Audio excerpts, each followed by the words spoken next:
News!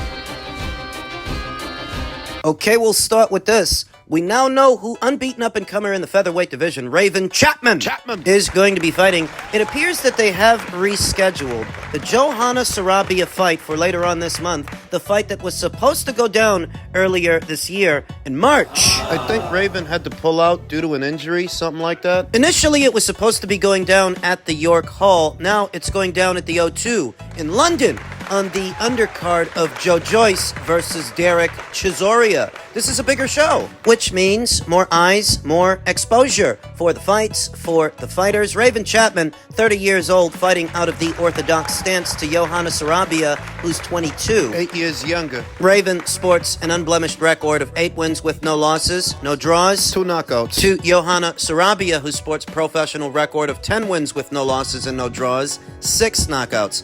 On paper, based on the number of knockouts they've racked up, it would seems like Johanna's the bigger puncher of the two. But what do I always tell you? There's more to boxing than what you see on paper. It's good that Johanna's got an unblemished record and 6 knockouts, but that doesn't necessarily mean she's a bigger puncher than Raven. What that could mean is that the girls that Johanna's been fighting are a lot easier to knock out upon a closer analysis. A closer look. A lot of those girls that Johanna has been fighting are journey women and no-hopers, fighters with losses in the double digits or upside-down records, more losses than victories, fighters of very limited ability. So when you see that she has more knockouts, perhaps that's why. A lot of the girls you're fighting ain't no good. And listen, in a fighter's first 10 or so fights, it's normal that they fight fighters like that. That's actually normal, to fight in those developmental fights against those kind of fighters. It's not a shot at Johanna. It's more along the lines of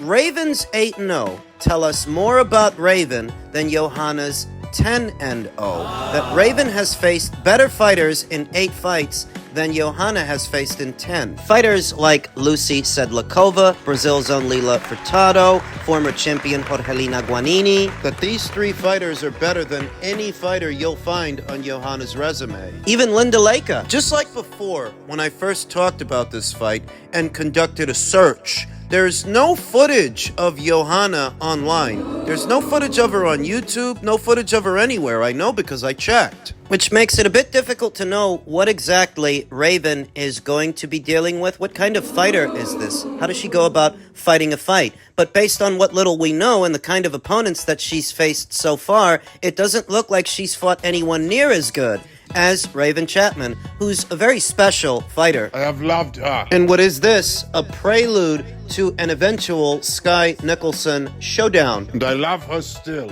You can't really talk about Raven without bringing up Sky Nicholson and their schedules that are seemingly running parallel to each other. Raven is going to be fighting Johanna, whereas Sky Nicholson, she's going to be fighting Diana Vargas on the undercard of Boots Ennis versus David Evanezian. Sky Nicholson, who said, caught up on the boxing from over the weekend, licking my lips at the fights to be made very, very soon. But first, business to take care of on July 13th. The way it is, we're going to end up seeing Sky's next fight next weekend. And then later on, this same month, we'll see Raven, provided that they both make it through their fights, and I think they're going to. We know a lot more about Sky's opponent, who Sky is going to be fighting, than who Raven is going to be fighting. Like I said, there's no footage of Johanna Sarabia anywhere online. If there is, I couldn't find it. But even with what I don't know about Johanna, what I do know about Raven, I'm confident enough that she wins the fight. Perhaps faces Sky Nicholson later on this year if they both take care of business this month. There's plenty of time left in this calendar year to schedule the fight between them. Sky is a wanted woman. Raven wants her. She wants her shot. She takes care of Johanna. I don't see why she shouldn't get it. Stylistically, I much prefer watching Raven in action than Sky. Raven is more of an action fighter, combination puncher. Whereas Sky is more of a mover, more of a jabber, more of a boxer, those contrasting styles. They actually make for a good fight when you put them together. Who's going to get to fight their fight? Will it be Raven or will it be Sky? Questions that need answers. And hopefully later on this year we'll get them. For now, Raven is fighting Johanna Sarabia, Sky is fighting Diana Vargas, and we'll see what happens.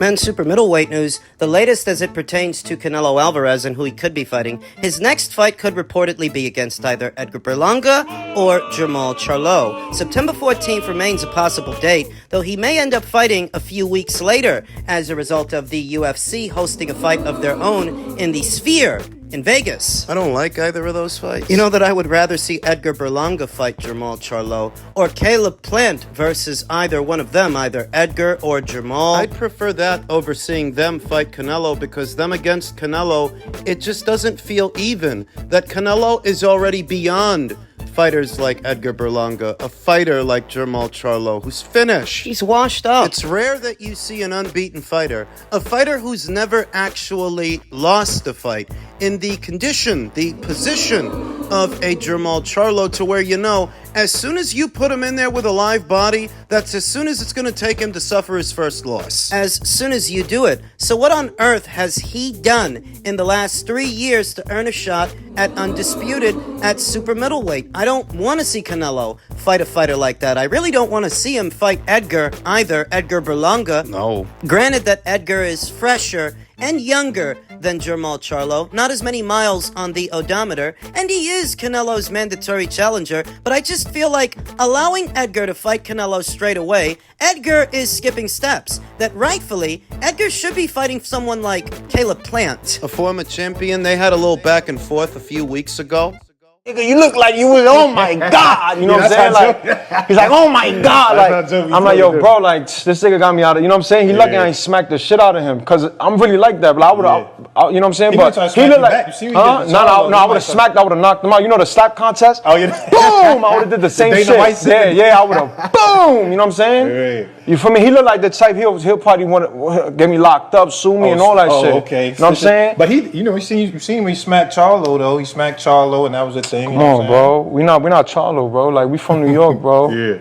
Is that a different fight, vibe though? over here, bro. I would honestly be more interested in seeing Edgar Berlanga test his mettle against a former champion in Caleb Plant en route to a Canelo Alvarez fight, because I'm not completely sure that Edgar even wins that fight with Caleb, given how he looked against the journeyman in Marcelo Coceres, who had a bit of movement, a bit of countering. Caleb can offer up more than that, and the question is, would Edgar be able to deal with it? These are the kind of fights you want to see, because there is a question mark. Does Edgar win? Does Caleb win? Whereas if Edgar fights Canelo, there's no question mark. You know who wins. There is no question. Canelo wins. The super middleweight division is almost at a standstill because so many are playing it safe and waiting for the opportunity to fight Canelo that they're not fighting each other in fights that they actually need to be having. That I could go for Edgar Berlanga versus Jermall Charlo, or Edgar Berlanga versus Caleb Plant, Edgar Berlanga versus Jaime Munguia. These are all sensible and sensical fights to me that make a lot more sense than Edgar versus Canelo. If he fights Canelo, you know what's going to happen.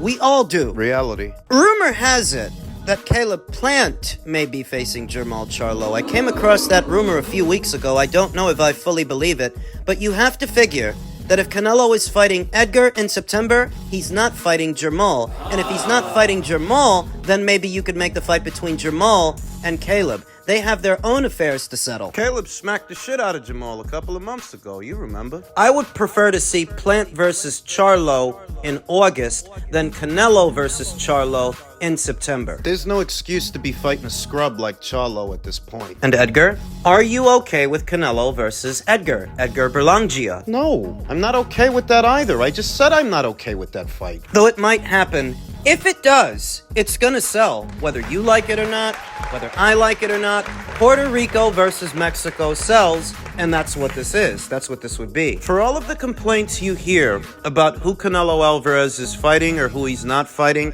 he still puts up bigger numbers than everybody else, than Ryan Garcia, than Gervonta Davis. That's why he's the face of boxing, whether you like it or not.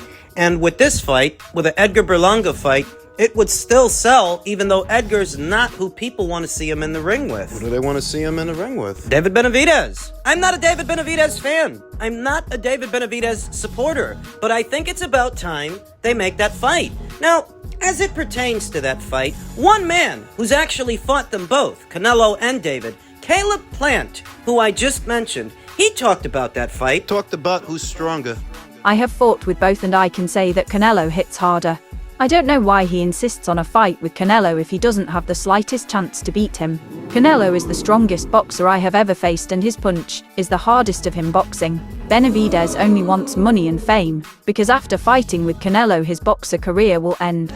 It's not the first time I've heard somebody say that even though Canelo is older and smaller than David, he actually punches harder. I remember that Dimitri Bivol, who actually sparred David Benavidez and fought Canelo Alvarez, he said the same thing, that Canelo punches harder. How could that be? Well, everybody's not made up of the same stuff. Power is one of those things to where you either have it or you don't. It just seems like something that you're born with, and you can amplify it and sharpen it, but you have to have it. You have to have it in order to do that, and Canelo might have more power than David Benavidez, though form has its role to play, that Canelo has better form than David Benavidez. A lot of what you see from David are arm punches. He's not actually driving those shots. The casuals are largely unaware of what that means. But they want to play analyst. That David throws mostly arm punches and he doesn't drive his shots. When you see him get off that trademark shoe shine of his, what do you think that is? You think he's driving those punches? The hooks that he landed on Vajdik, why do you think they had no effect? Those were arm punches. There's not that much steam on them, and in terms of technique and form,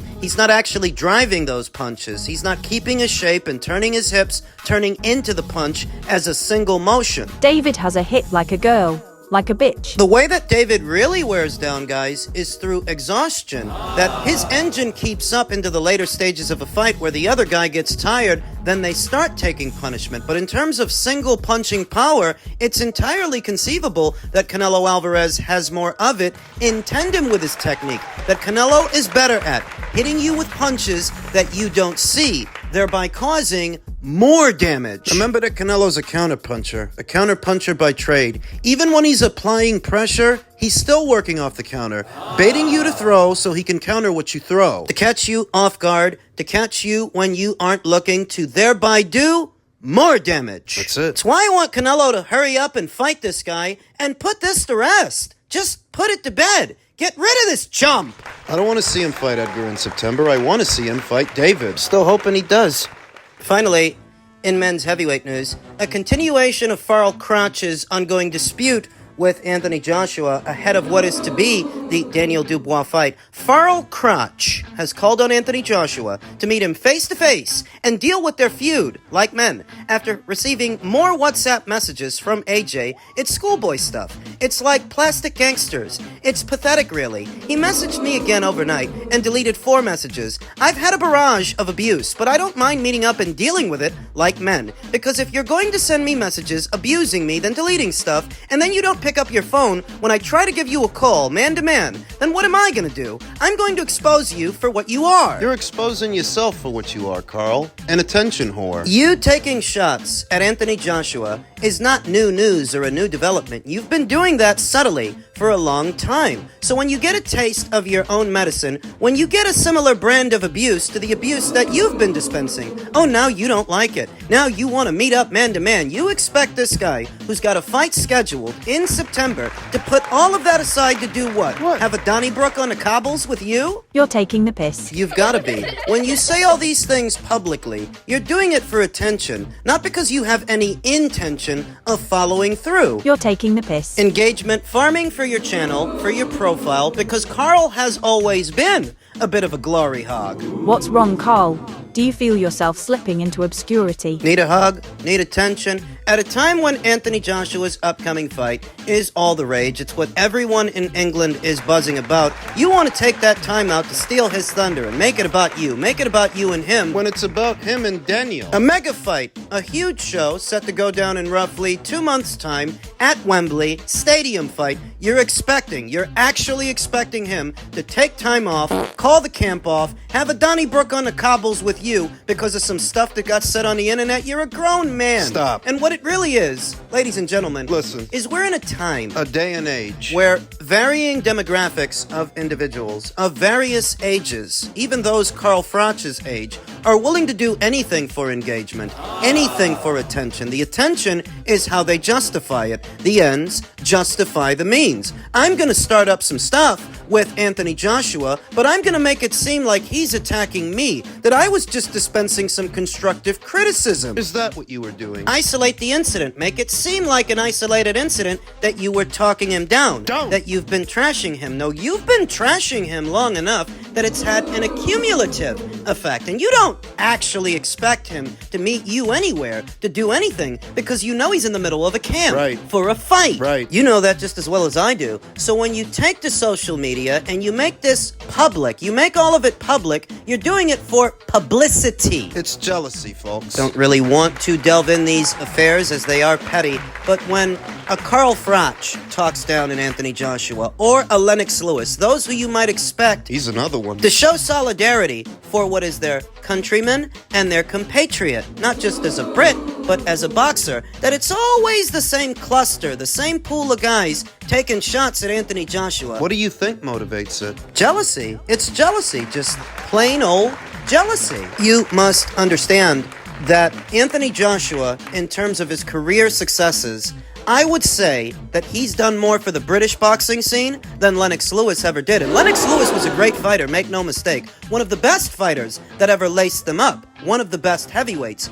But I can't say in his time that he was ever as beloved by the Brits as Anthony Joshua, or that fiscally he was ever as successful as Anthony Joshua in terms of the money that he made versus the money that Anthony has made and is still making. It's not saying Lennox wasn't accomplished. He was very accomplished. He was undisputed in his time. You tell me, looking at Lennox Lewis's behavior towards Anthony Joshua, that that's not jealousy. You tell me that it's not the same with Carl Froch, who seems to take every opportunity to talk him down. Even when he's in the middle of a fight camp and he has a fight coming up, you're expecting him to make time for you. Or is it you don't actually expect him to make time for you? You got called out by him because you've been trashing him, and now you don't like him trashing you. Because he's not above criticism, but you are? You know what you can do? You can wait until after the outcome of Joshua versus Dubois. If Anthony Joshua takes care of business, does what people are expecting him to do,